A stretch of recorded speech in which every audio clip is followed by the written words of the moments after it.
guys? Hi, Sydney. Very good. Ah, Sydney. So good to see you all. So to start us off, you all place these super in-depth, immersive characters that are going through a whole lot over the course of this series. Lucy, to start us off, can you tell me about Lake? How is she as a character? Oh, Lake Edmonds. Yeah, I just love her because she's kind of a different take on the British crime shows. Like, she's obviously operates a little differently than Baxter and Rose. She's talks a little too much, speaks her mind a little too much, kind of leads with her feelings, wears her heart on her sleeve. But she's also really smart, and she is like desperate to prove that she's supposed to be there. She's desperate to prove that she's professional. Like, she wants to do the right thing. She wants to succeed. But she also wants to be liked and wants to belong. And I think she really respects Baxter and Rose for different reasons. And so it was fun getting to sort of try to, she tries to finagle her way into this world that they've created. And Baxter and Rose obviously like have a very strong, special bond. But she's just trying to prove that she belongs there. But she also makes some really good points. And, like I said, she probably talks a little too much, but you can't argue with the fact that she's right a lot of the time. And yeah, so I had a lot of fun playing her. I love Talisa and Henry so much, and they were a blast to work with and to play alongside. And I'll let them talk about their characters. I think we can all kind of relate to that. Now, Henry, not to give too much away, but towards the beginning of the series, your character, Nathan Rose, he receives some kind of shocking news in relation to the Ragdoll killer that sort of leads him to fear for his own fate, which I think is a really interesting trope. What can we expect to see from him as the series develops? I think he is going to become completely embroiled, needless to say, in the case. And I think as the viewer is following in his footsteps, we are going to be questioning at every turn whether he is doing more harm than good, both for the case and probably to himself. So he's, of course, he is, there's all the intricate web of relationships that I have with Baxter and Edmonds. But alongside that, there is also a kind of personal unraveling, which predates what happens in the show, because obviously we see that in the first episode that he has had some time away from the police force. So he's trying to get back on track, but trying to get back on track by doing the most, heart-wrenching and soul-destroying case ever. So that's the eye of the needle that he's going to be thread through. I think so, and I think you do such an amazing job to capture that. Now, Talisa, like the other characters in the series, your character, Emily Baxter, is a character who was based on a character originally written in a novel.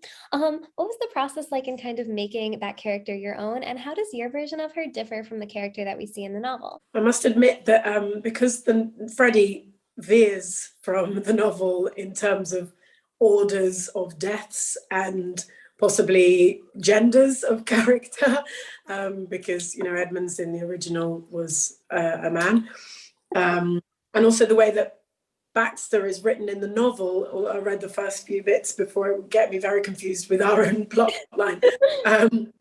We saw her as a much, I think, harder person in the book, and I think Freddie's done an amazing job of making her very front-footed and very assertive, but also there's a softness to her that needed to be in there and needed a humanity to the way that you approach Baxter.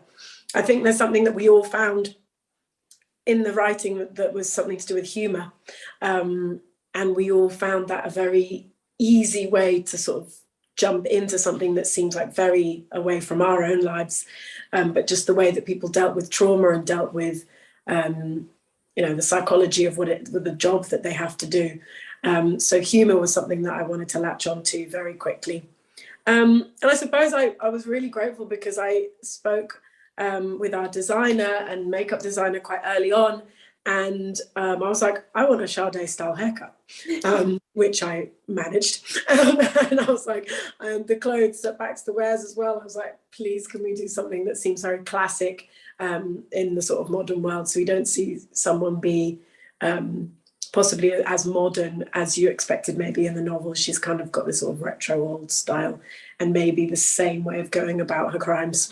I really love that interpretation. Also, the way that you see that character too. You guys kind of have a very interesting role in this project, and that is taking this complexity of this situation and just turning it into something really incredible. And something I found interesting about the events of this story is it also opens up a lot of conversations about things like the criminal justice system and a lot of situations that are going on in our daily world. What do you hope that viewers take away from these different moments? With Baxter, I mean, and we were saying this earlier as well, that Edmonds and Baxter have to deal a lot with the misogyny that goes on in the police force, something that they all both tackle very differently, which I think was also something so great about the writing, is that they're all dealing with very worldwide problems in a completely very different personal approach.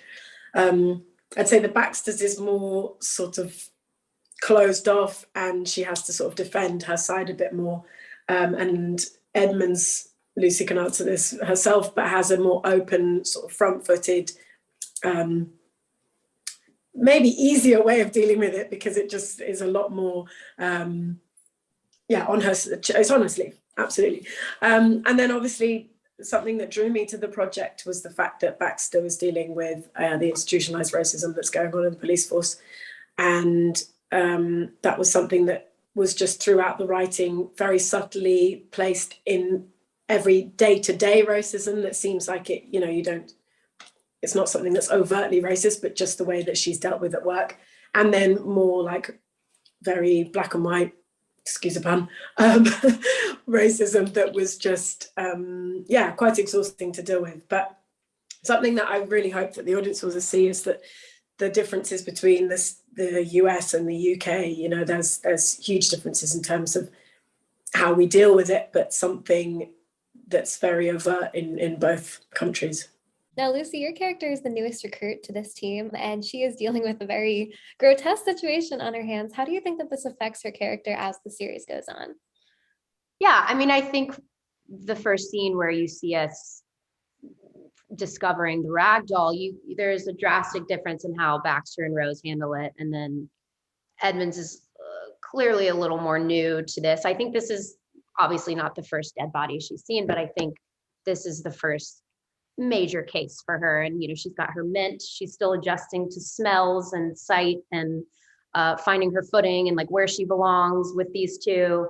I think that what's so interesting about what they do is how they can compartmentalize, because I don't know how you would, just as me as Lucy, I don't know how you compartmentalize seeing this and then going home and going about your everyday life. But I think that's what it is their work is their life. And I think that it does like overtake you, as you see with Rose and with all the characters, actually, like the work kind of affects them in very different ways. And I think that with Edmonds, it's more about the suspicion of those around her. I mean, obviously the case is gruesome and they all want to do the right thing and find out the mastermind behind all of this. But I think she becomes very aware of, very aware of some people around her that she's not quite sure everything appear to be as it seems, and I think she's on to things that other people aren't. I'm like, how do I say this?